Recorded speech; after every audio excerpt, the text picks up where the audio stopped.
Assalamualaikum warahmatullahi wabarakatuh. Perkenalkan, nama saya Chandra Trianto dengan NPM 18.04.4001. Pada kesempatan kali ini saya akan menjelaskan atau membahas mengenai karakteristik model pembelajaran realitas, atau ya ini biasanya disebut dengan realistik ataupun realitas. Ya banyak sih penyebutan untuk materi ini. Adapun pembahasan ini saya akan bagi menjadi 4 bagian. Yang pertama itu pengertian model pembelajaran matematika realistik. Kedua, langkah-langkah model pembelajaran matematika realistik. Ketiga, kelebihan dan kekurangan model pembelajaran matematika realistik. Dan yang keempat, kesulitan dalam implementasi model pembelajaran matematika realistik.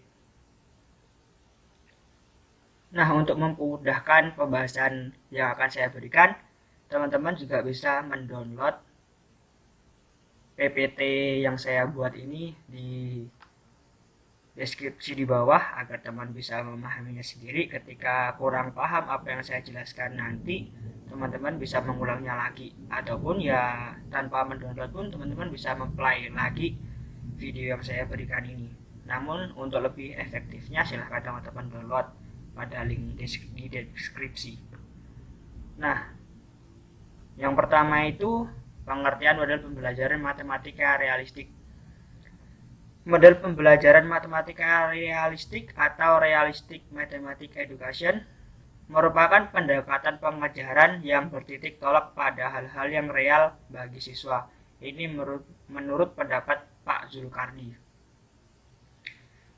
Teori ini menekankan keterampilan proses, berdiskusi dan berkolaborasi, berargumentasi dengan teman sekelas sehingga mereka dapat menemukan sendiri dalam kurung student in voting. Sebagai kebalikan dari guru memberi, teaching telling. Dan pada akhirnya murid menggunakan matematika itu untuk menyelesaikan masalah baik secara individual ataupun kelompok. Nah, silahkan teman-teman pahami terlebih dahulu. Ada tambahan lagi di sini mengenai pengertian tadi. Sedangkan menurut Freudenthal, aktivitas pokok yang dilakukan dalam RME ini meliputi yang pertama A. Menemukan masalah-masalah atau soal-soal kontekstual. Yang B. Memecahkan masalah problem solving.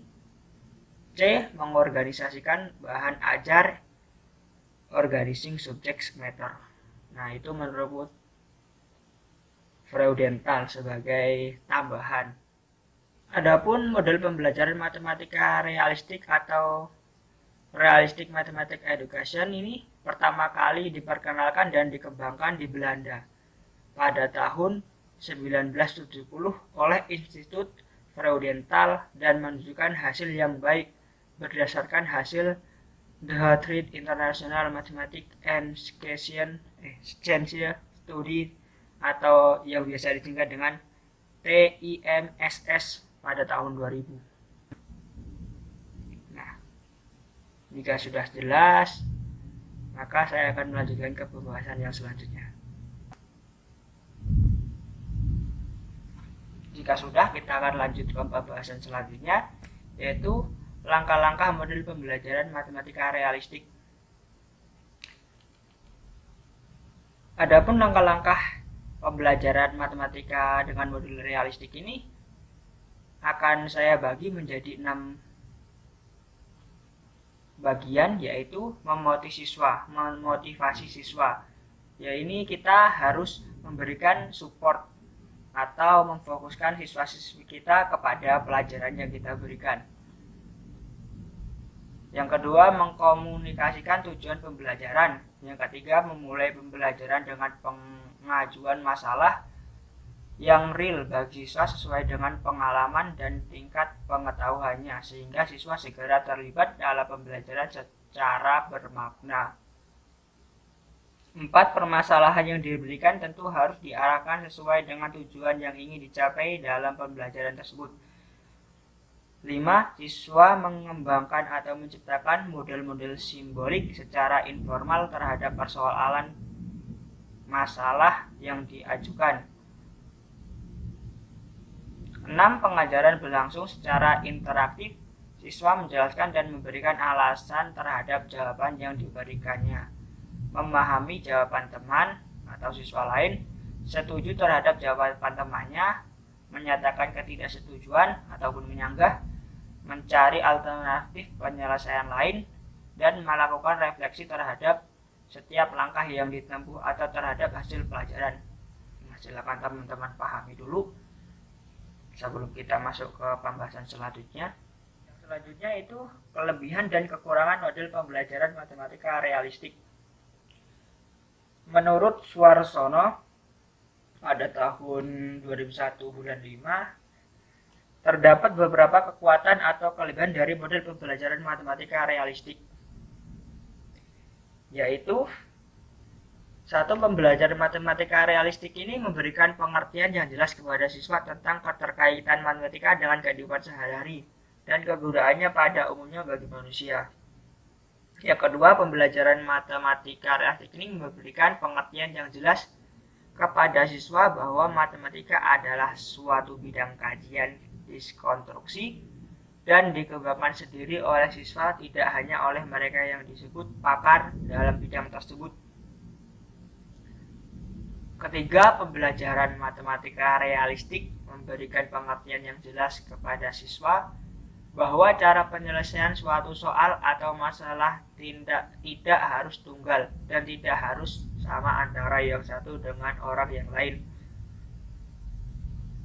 4. Pembelajaran matematika realistik memberikan pengertian yang jelas kepada siswa bahwa dalam mempelajari matematika, proses pembelajaran merupakan suatu yang utama dan orang harus menjalani proses itu dan berusaha untuk menemukan sendiri konsep-konsep matematika dengan bantuan pihak lain yang sudah lebih tahu, misalnya guru. Tanpa kemauan untuk menjalani sendiri proses tersebut, pembelajaran yang bermakna tidak akan tercapai. Ini menurut pendapatan Pak Suarsono. Nah, silakan teman-teman baca dulu, pahami sebelum kita masuk ke pembahasan selanjutnya. Maaf bila.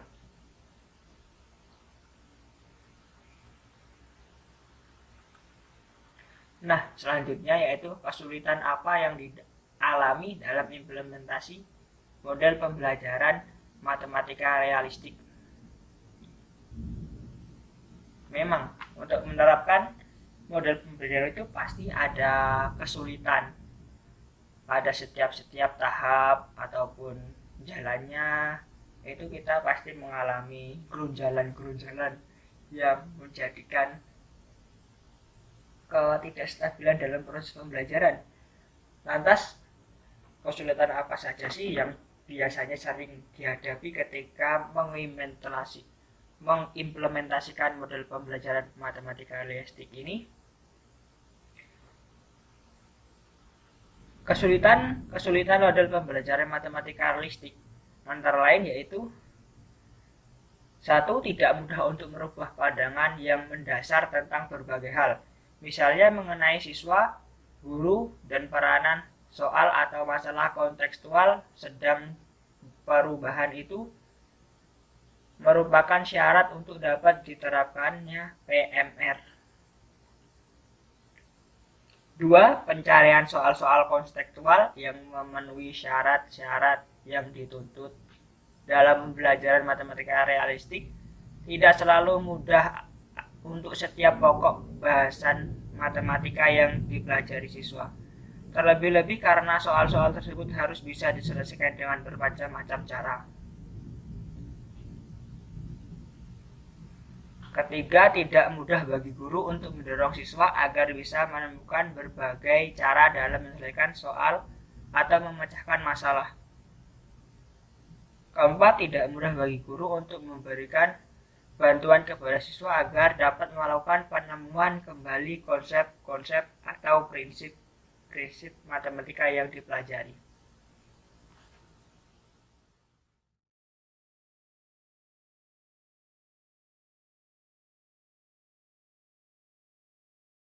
Di sini saya akan menyampaikan materi tentang media pembelajaran berbasis komputer.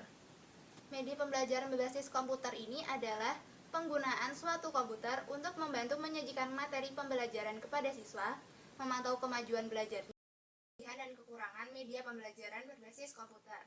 Nah, sekarang kita akan membahas terlebih dahulu tentang kelebihan pembelajaran media berbasis komputer.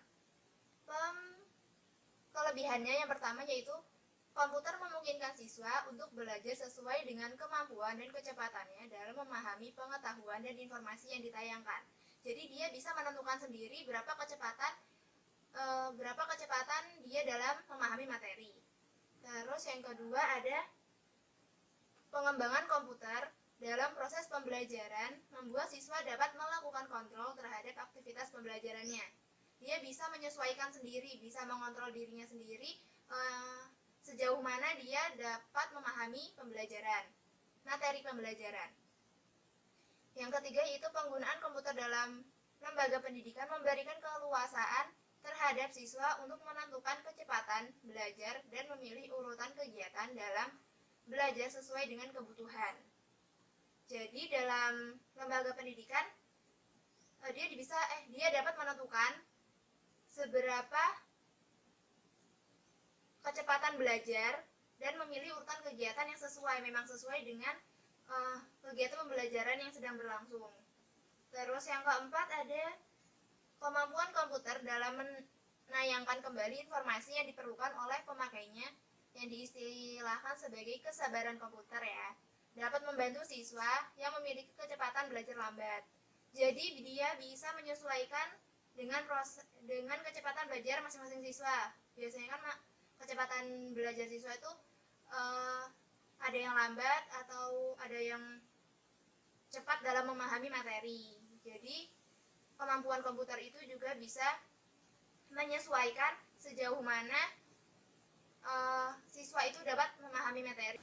Selanjutnya kita akan membahas tentang kekurangan media pembelajaran berbasis komputer. Nah, kekurangan yang pertama yaitu tingginya biaya pengadaan dan pengembangan program komputer terutama dirancang khusus untuk maksud pembelajaran. Nah, memang media pembelajaran berbasis komputer ini memerlukan biaya yang cukup banyak.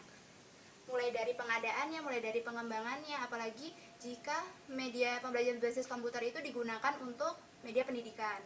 Terus yang kedua yaitu pengadaan, pemeliharaan, dan perawatan komputer meliputi perangkat keras, perangkat lunak, memerlukan biaya yang relatif tinggi. Ini sama halnya dengan yang pertama ya, tentang biaya-biaya juga. Terus yang ketiga, perancangan program pembelajaran berbasis komputer merupakan pekerjaan yang tidak mudah, yang memerlukan banyak waktu dan keahlian khusus. Jadi memang tidak semua orang dapat mengembangkan media pembelajaran berbasis komputer ini. Mungkin hanya itu yang bisa saya sampaikan untuk materi kali ini, dan selanjutnya akan dijelaskan oleh pemateri berikutnya.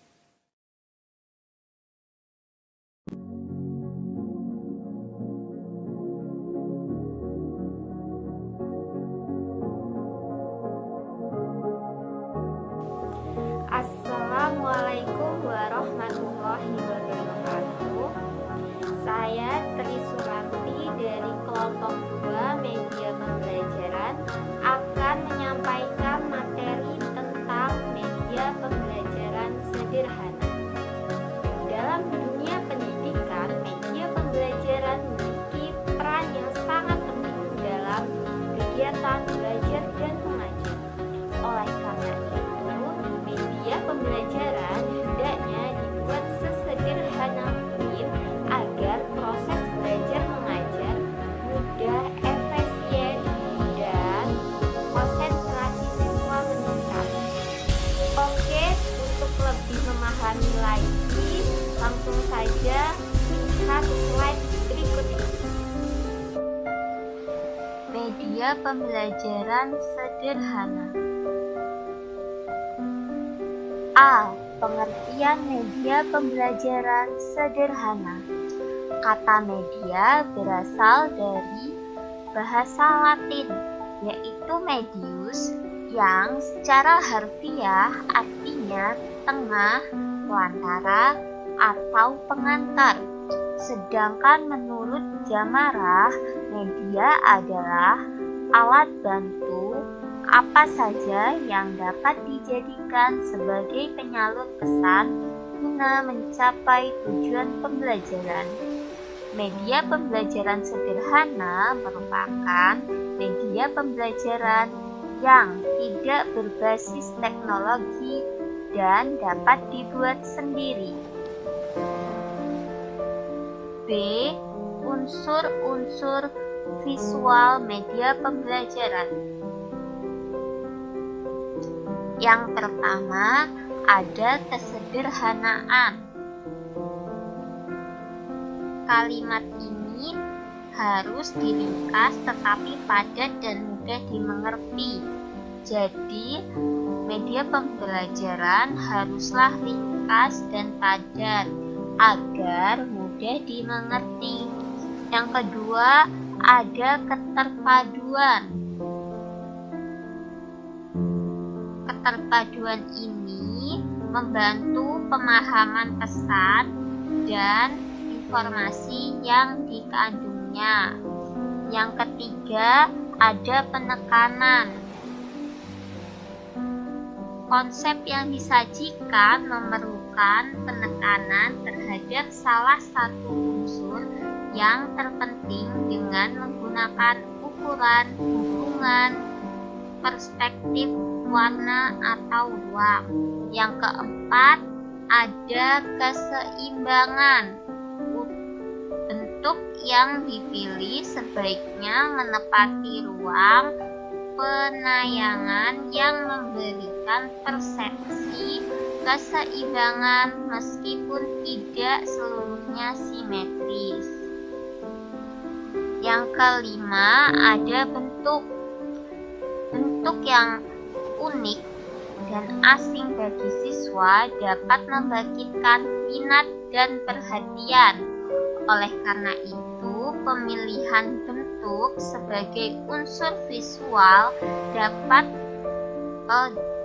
dalam penyajian pesan perlu diperhatikan. Yang keenam, ada garis. Garis digunakan untuk menggabungkan unsur-unsur sehingga dapat menuntun perhatian siswa untuk mempelajari suatu urutan khusus. Yang ketujuh, ada tekstur.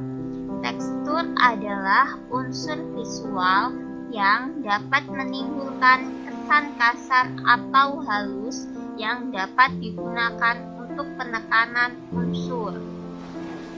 Yang kedelapan, ada warna. Warna digunakan untuk memberi kesan pemisahan penekanan, untuk membangun keterpaduan, mempertinggi tingkat realisme objek, menunjukkan persamaan dan perbedaan, serta menciptakan respon emosional tertentu. C. Macam-macam media pembelajaran sederhana. Yang pertama, ada gambar.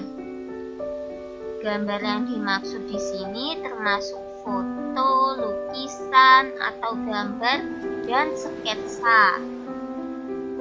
Tujuan utama penampilan berbagai jenis gambar ini adalah untuk memvisualisasikan konsep yang ingin disampaikan kepada siswa.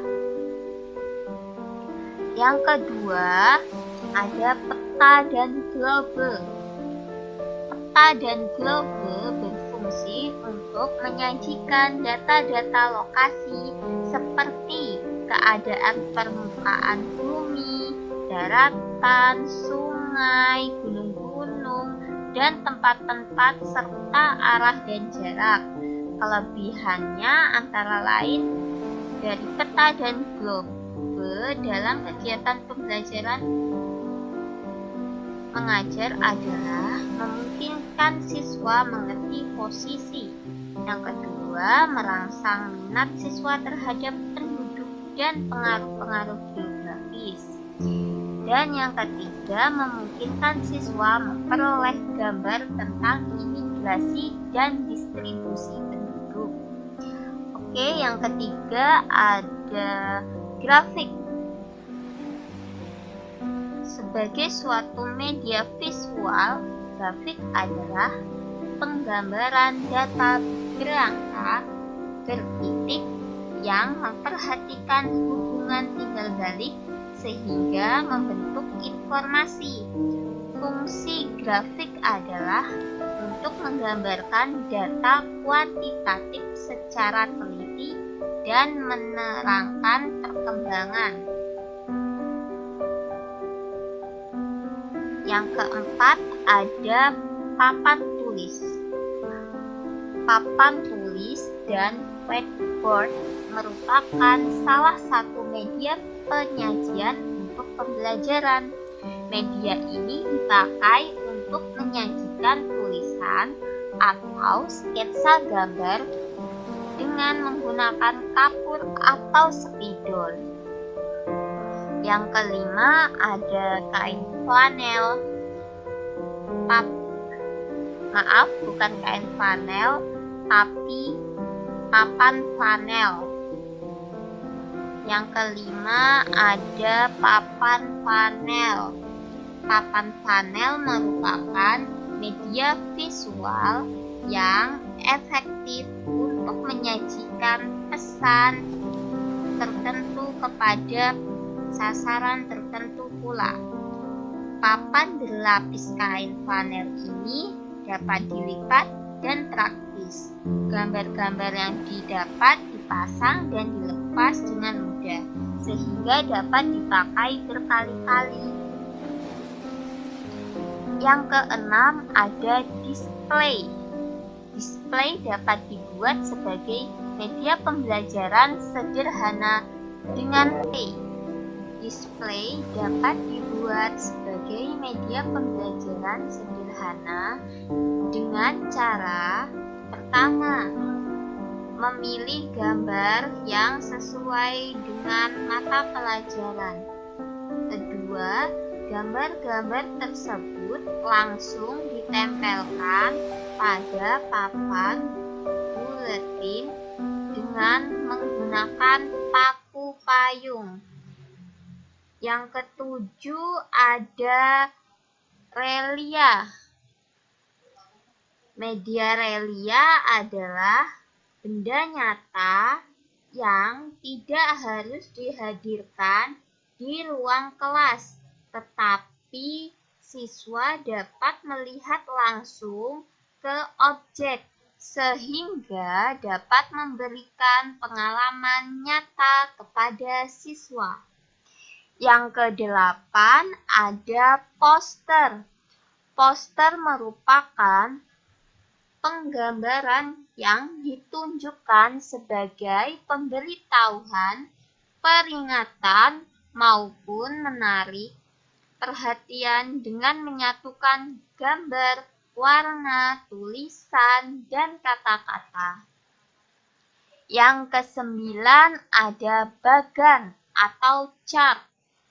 Bagan merupakan presentasi berupa gambar grafis yang menginformasikan hubungan-hubungan. Yang ke-10 ada herbarium.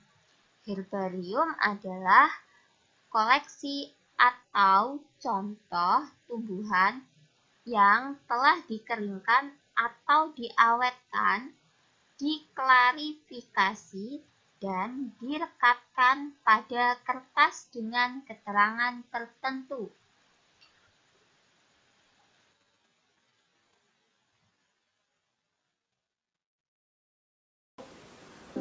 Oke, sekian penjelasan dari saya tentang media pembelajaran sederhana.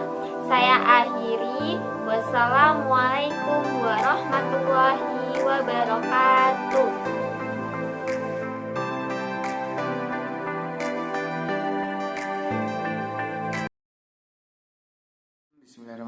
Assalamualaikum warahmatullahi wabarakatuh.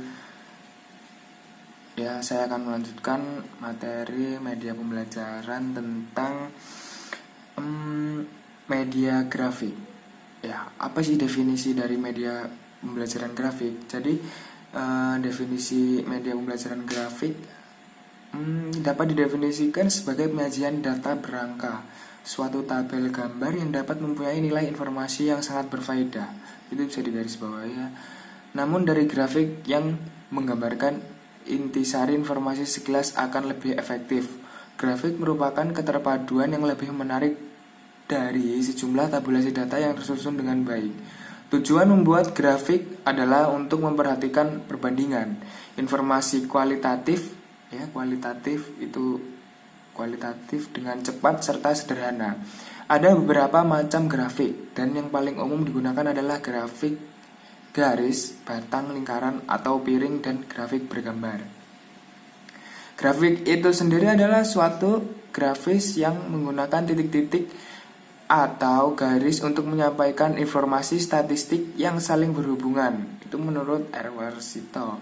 Dengan berasumsi pada pengertian grafik tersebut.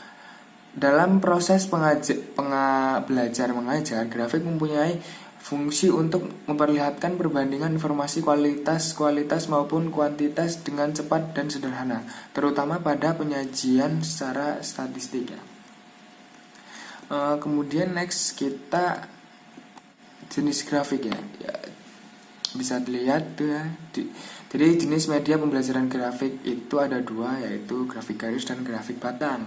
Grafik garis sendiri adalah yang paling tepat dari semua jenis grafik, terutama dalam melukiskan kecenderungan-kecenderungan atau menghubungkan dua rangkaian kata. Sejumlah variasi dan kombinasi dari grafik garis dapat dilukiskan, termasuk bayangan permukaan grafik dari berbagai bentuk gambar. Grafik batang. Ya, grafik batang mungkin yang paling sederhana daripada semua grafik batang, paling bermanfaat bila mana sejumlah nilai yang akan dibandingkan relatif sedikit. Pada lazimnya, grafik ini dibuat dengan menggunakan batang sebagai gambaran kelompok data secara vertikal dan horizontal. Tinggi atau panjang batang melukiskan ukuran besarnya persentase data yang ada di grafik. Grafik lingkaran atau piring, bila mana guru dapat menjelaskan dan memperkenalkan tentang pecahan, maka grafik lingkaran lebih tepat digunakan. Grafik lingkaran atau grafik piring adalah lingkaran sektor-sektor yang digunakan untuk menggunakan bagian suatu pecahan itu tadi. Kemudian ada kelebihan dan kekurangan. Kelebihan media pembelajaran grafik, yang pertama adalah bermanfaat untuk mempelajari data-data kuantitatif dan hubungannya grafis. Memungkinkan kita dengan cepat mengadakan analisis interpretasi dan perbandingan antara data-data yang disajikan, baik dalam hal ukuran, jumlah, pertumbuhan, dan arah. Kemudian keuntungannya adalah penyajian dari data grafik jelas, cepat, menarik, ringkas, dan logis karena lebih padat ya, itu sudah digambarkan dan data-datanya ada. Kemudian kekurangannya adalah media ini sulit dipahami karena berbentuk gambar sederhana. Memang kalau sudah ada grafik, terus kalau kita belum jelas, itu sulit memahaminya kalau nggak ada penjelas atau guru. Oke, terima kasih, itu saja materi yang bisa saya sampaikan. Apabila ada kurangnya